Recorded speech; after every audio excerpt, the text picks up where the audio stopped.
Be a good boy, and always let your conscience be your guide. Have you heard from the whistleblower? Do you want to hear from the whistleblower? We have not spoken directly with the whistleblower.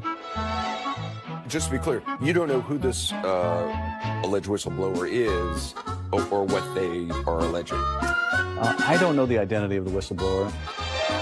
He clearly gave no indication that he had ever met with the whistleblower or anybody on his team had ever met with the whistleblower. We might not have even known there was a whistleblower complaint alleging an urgent concern.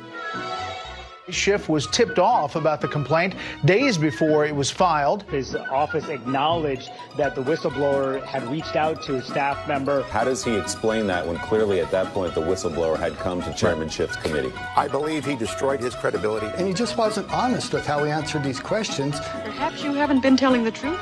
Open